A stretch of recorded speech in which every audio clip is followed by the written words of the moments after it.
Today is Tuesday, December the 20th. I'm Ryan Hill. I'm John Galantis. And you're listening to Clearview Today with Dr. Abinan Shah, the daily show that engages mind and heart for the gospel of Jesus Christ. You can visit us online at clearviewtodayshow.com, or if you have a question for Dr. Shah or a suggestion for a future episode, send us a text at 252-582-5028.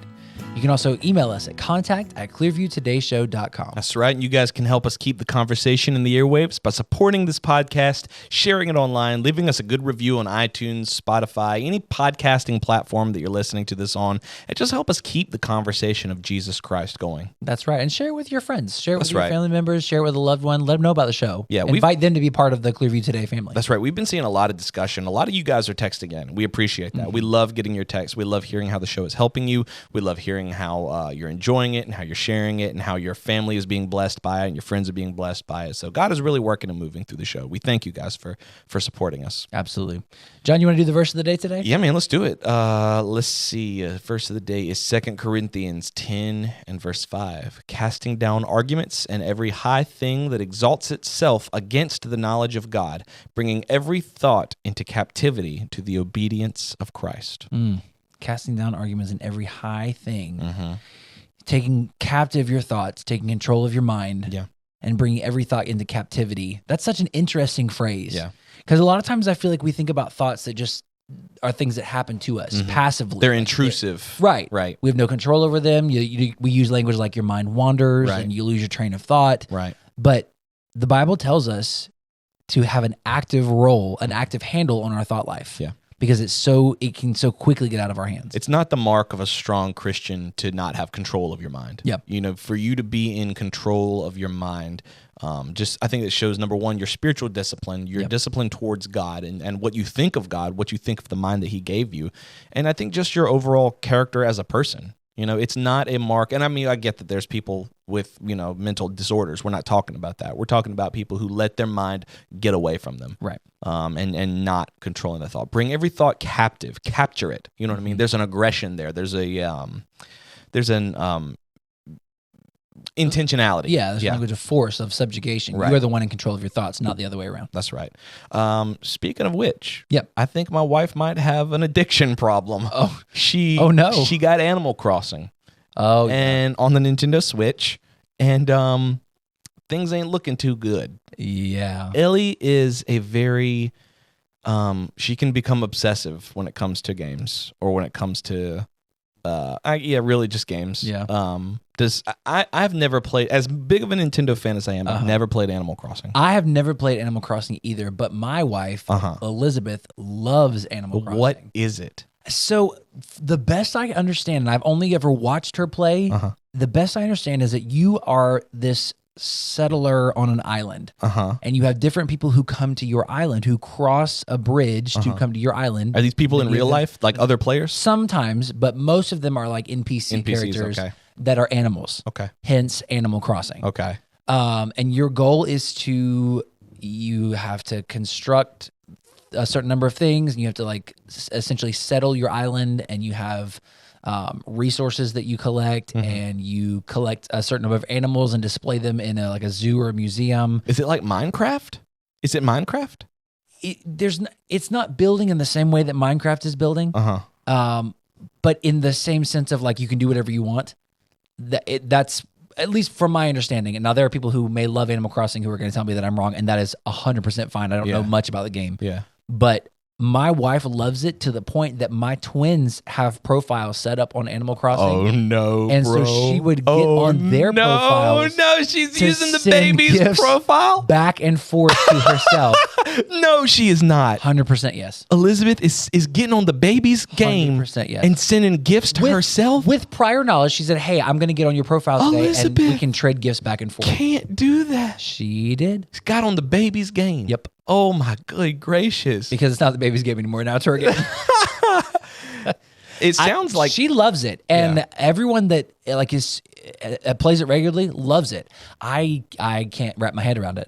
I'm watching it being played, and I just don't. And I don't. This sounds like an old fogey, and I'm not trying to. I don't get it. Yeah, me neither. I don't get it. I'm the same way. I'm like, I don't understand what is the point. She's like, well, the point is to just be on this island. Yeah, I'm just trying to have a. But what is your goal? What are you how do you do? win? She said, well, I'm trying to do this task and this task and this task. I'm like, what is the story? She's like, there's not a story. People said that with Minecraft too, but there is a like objective overall. It doesn't tell you, but I mean, there is a dragon for you to go and eventually kill if you want to. But this, I just don't. I don't understand the how. I don't understand the why. I just don't get it. I remember distinctly. She was playing one night, and it seemed like nothing was going on. And then the credits started to roll.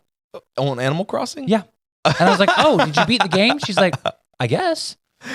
And then the credits got to the end, and then it just went right back to what she was doing. I'm like, what happened? I don't understand. What was the mile marker? I have had that with Borderlands. Borderlands 1 was like that. It's just a bunch of side quests and then the credits roll, and it's like, oh, I guess I beat the campaign.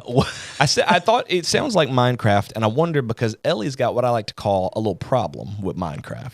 I'm talking about I do know this staying about up Ellie. way late into the night, like getting on my Xbox, going and taking my resources, diamond that I've farmed. Which I mean, granted, she farms way more diamond than me, but Ellie's got a little problem with Minecraft. We gotta limit our Minecraft. She is a very driven person, and when she sets her sights on a goal, it's going to get accomplished. Yeah, oh yeah. And sometimes that goal is Minecraft. She's carved out an entire cave for all her stuff. She's a hoarder, I think, in real life, but she won't let it come through unless it's in Minecraft. Right. So, which is fine because then you can just hit the power button. Oh yeah. Yeah. Oh yeah. Well, on today's episode, with it being Christmas week, we're going to talk about some of these myths that hang around our Christmas traditions. Things like hanging mistletoe or Christmas trees or stockings on the fireplace, things like that. We're calling this Christ Myth Busters. Oh, that's cute. I had to very carefully say cute. that. Christ Myth Busters. Adam Savage style. Right. Crisp St. Nicholas style. Exactly. Very cute. So we're going to bring Dr. Shah in just a minute, but if you have any questions or suggestions for new topics, text us at 252-582-5028, or you can visit us online at clearviewtodayshow.com. We'll be right back after this. Are you looking for some new worship music to go along with all these amazing shows here on the Truth Network? Well, today's your lucky day because Dr. Shah and myself and a lot of the rest of the Clearview staff have been hard at work writing for the last few months, and we're very excited to share Clearview's new EP with you, Together Forward. Not only do these songs sound great, but each and every single one of them were born from a place of genuine worship and prayerfully written by our team right here at Clearview Church. It's available right now on iTunes, Amazon, Spotify, anywhere digital music is sold. So make sure to pick up your copy today and let us know how these songs are helping you, whether they're helping your worship band in your church or just in the car or around in your everyday life. Email us at info@clearviewbc.org. You can also support the ministry here at Clearview Church by visiting us online. That's clearviewbc.org/give. Thanks for listening. Now back to the show.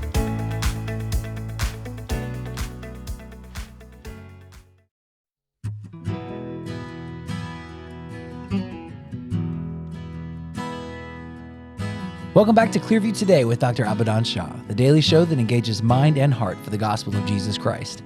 You can visit us online at clearviewtodayshow.com, or if you have any questions or suggestions for future episodes, send us a text at 252-582-5028.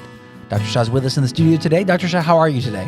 I'm doing very well. It's Christmas time. Really excited about Christmas this year. Our family's going to get together, and we're really happy. That's really awesome. happy. That's awesome. Well, if you guys are joining us for the first time today, Dr. Abadan Shah is a PhD in New Testament textual criticism, professor at Carolina University, author, full-time pastor, and the host of today's show. You can follow his work on his website. That's abadanshah.com. That's right. And speaking of his work, Oh. we have these sitting on the table how in front of nice. us today. Look how Doesn't that look sleek. nice?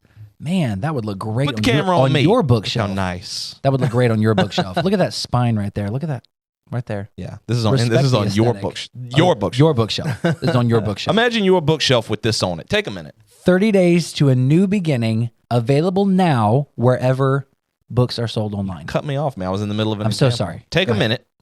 Close your eyes. Picture that on your bookshelf. Not if you're driving. Feels good, don't it? That's a good feeling. That on your bookshelf right there. Hopefully, you do Where can close you your get eyes. it, man? You can pick it up on Amazon. It is available as both a paperback and an ebook, so you can get it on your digital e-readers, whatever you use for that. If you have an app on your phone or tablet, it's available there. Will be available as an audiobook very soon, so you can listen to it read to you On Audible. Read to you by Dr. Shaw and Nicole. By the authors. That's always a fun thing when the authors read the book to you, unless they don't know how to read. Like they don't know how to narrate. Sometimes I'm not gonna say who, but I'm listening to an audiobook right now. It's narrated by the author, and I was like, you know what? They shouldn't have did this. No. They should have contracted out. Yeah, they should have contracted out. But we've already done one Audible with Dr. Shah and Nicole, and it was very well done. That's right. And so as we were talking about Christmas, we are examining some Christmas myths today. This is from a sermon that you preached a while ago, and it was called Christmas Mythbusters. I love that title. I loved that show when it was on. So as soon as I heard that title, I was like, immediately yes. Hashtag Immediately Adam love it. Savage Christmas. Immediately love it. But there's a lot of myths that people have just kind of adopted, believing about Christmas. People talk about how Christmas traditions are derived from paganism and, we can't celebrate this because of X, Y, and Z. So Dr. Shaw, can you kick us off today and just kind of talk about where some of these misconceptions come from? Absolutely. Well, the one that we're trying to address today is regarding the date, December 25th, being the Christmas day. Mm-hmm. And it's claimed that this was originally a pagan holiday and maybe connected to the Roman festival of Saturnalia, or the feast of the sun god, Sol, the winter solstice and all that. And, Jehovah's Witnesses, right? They love to say, why do you celebrate these pagan festivals? Mm-hmm. So we know what motive they have, right? If you don't believe in Jesus Christ being fully God, fully man, I'm sorry, I'm not listening to you. Right. Exactly. Right. And I'm not listening to anything else you have to offer as a corrective to our understanding of Christmas. Sorry, it's just you're not a credible source for me. Right. But having said that, sometimes even believers get on that bandwagon and they say things without thinking. Mm-hmm. And pastors do that. Well, we don't know when the Christmas could have been. It could have been, some other time of the year because, shepherds wouldn't be out in the field because it's, wintertime, whatever. And it's like, wait, have you really thought through, or are you simply parroting what you heard somebody else say? Right. Mm-hmm. Don't be so quick to give away one of our traditions. Right. Yeah. And why exactly would you hear something? It's one of those traps I think Christians fall into is we hear something new and exciting, but it's not explicitly heresy, so I should jump on it right as a truth. Right. Because even if I go against it, I'm not really harming anything, as it were. So why not? It's a fun, new, trendy thing to say that something in the Bible or something in our Christmas tradition might be wrong. Yeah, I feel like a lot of people even wear that as a badge of honor. Like they're like, I'm poking holes in the tradition because I want to shake up the establishment because I want to get back to real Christianity. But I'm not poking any damaging holes just so in case I'm wrong that the Lord won't be mad at me or something. I believe Jesus is God and he died on the cross for sin. But the Christmas stuff and even the Easter is like some festival to the God Astarte. That's where Easter comes from. And I'm like, really? Did you do some good research? No, you just saw two words that sort of sound the same and you went with it, right, for Easter. But today we're talking about Christmas, so let's stick with Christmas. Absolutely. So, that myth is circulating around. Sometimes Christians even say it without realizing that there's inherent danger in what they're saying. But there's two different arguments as you approach this myth. There's two different arguments that people typically fall into. One of them, Dr. Shaw, you mentioned this, is the history of religion's view. Can you talk about that a little bit? What does that view mean? Well, so, it's claimed that somewhere by the 4th century after Constantine converted to Christianity, that, this is when December 25th was claimed to be the birthday of Jesus. Mm-hmm. And the first, I covered this in a message sometime back, the first line of thinking comes from the history of religion school and view. According to this view, which actually goes back to like the 1600s, in AD 274, right? The Roman Emperor Aurelian built a temple in honor of the sun god Sol Invictus, the unconquered sun. And he did this because he had won some victories in battle, and he wanted to honor the patron god. So he built this temple, and he even constituted or instituted some special games in this god's honor. And want to know what date it was? December 25th. Mm-hmm. So it's claimed based on that this must be the date. And furthermore, this was also the time of Saturnalia, which ran from December 17th to the 23rd. As I mentioned in the opening, in honor of the Roman god Saturn, who was the god of wealth and agriculture. So taking all that into account, the winter solstice as well, it is claimed that it had to be coming from that origin, because winter solstice, you're going from December 21st, 22nd, and for those of you who do not know what that means, is the Earth is at its maximum tilt away from the sun. That's the winter solstice. The day is short, and it kind of symbolizes the death and rebirth of the sun. And so it is claimed that this was a day that was usually spent in carousing and craziness and drinking and parties. So the church fathers and pastors felt like, you know what? Let's claim it for the birth of Jesus. So my question then is, because that sounds like it lines up great, but just because something it seems to line up, is that actually evidence that it was that actually happened, that the church father? Because I'm with you up until we say the church leaders Christianized these holidays, Right? But is those being similar in date enough evidence to say, like, hey, that conclusion is probably true? For one, we have absolutely zero evidence. Historically, there's no document, there are no minutes at any council that said, I'm concerned about our young people drinking and carousing on December 25th. Why don't we just make that a Christmas day? Why don't we say that's Jesus' That's the birthday? birthday, so we can keep them from driving drunk, or I don't know, whatever they were driving at the time. Horseback riding drunk. No, there's zero evidence. Secondly, which to me is kind of like really is closes the case on that.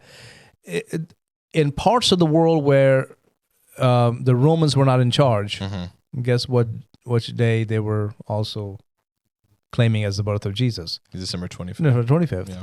So what was their motivation? Right. Why would they take that as a date?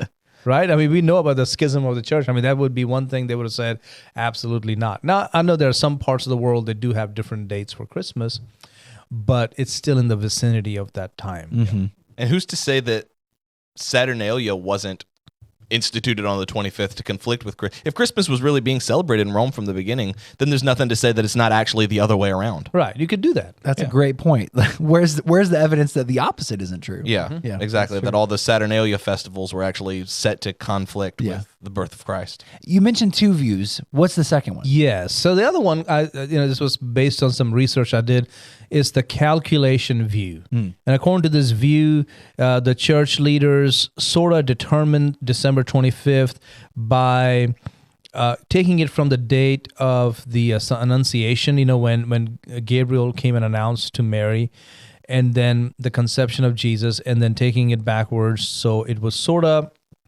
the early church fathers figured that Jesus died on March 25th, and then they calculated that. I mean, it's a mess. By the time you go through those calculations, you go, wait, that doesn't make sense, because you're like overlapping and crisscrossing. It's not adding up. Yeah, and it doesn't add up. The math it and mathin'. Yeah, the math. The math. Very nice. It is actually a big mess. Are they trying to calculate the actual conception or just the announcement? Well, they start with the Annunciation and the conception of Jesus, and then these dates were then taken from the date when Jesus was crucified. Right? And then based on some rabbinic tradition that all the great prophets of Israel died on the same day as they were born, which is known as... I was trying to figure out how the crucifixion figured into that. Like, why are we using that to calculate the date of birth? But if that's a tradition, then it's called the integral age. So this is like a rabbinic thing, but not all rabbis believe that. But some did, that those great prophets of Israel died on the same day that they were born. So taking that into account, Jesus died on March 25th, and they calculated from there 9 months, and then that's how they got to December 25th. Huh. Kind of weird. Yeah. That seems like a math problem that's put in front of me that I don't understand. Like, how in the world would you convince a bunch of people all over the empire to say, okay, this is why we're picking December 25th. Okay, run that by me again. So wait, he died 9 months to the day, that he was crucified. That's when he was born? Like, yeah, it makes perfect sense. If he was crucified on the 25th, he must have been born on the 25th. Okay. Huh? Yeah. All right. So we've talked about these two different views. What is the motivation, I guess, to try to move away from December the 25th? I mean, I would say it's just the desire to peel back the layers of deception that the church has instituted through the century. There is that sense of the hermeneutic of suspicion. Always suspect the church has something to hide. Yeah. What if they don't? What if this was the date? What? Yeah. What if there's nothing to hide? Yeah, like this is crazy, gang. This is crazy, but just hear me out. Okay, let me hear me out. What if there's no reason to lie about that date? Hold on. It's crazy. It's crazy, but if they're telling the truth, just hear me out on this one. What if the early church fathers weren't hiding? Yeah, what if they didn't have anything to gain by making up a false date of his birth? That's so crazy. I don't know. By the way, the Biblical Archaeology Review had an article in this month, actually, Winter 2022 article by T.C. Schmidt. And in this article, he kind of takes the same line of reasoning that I use.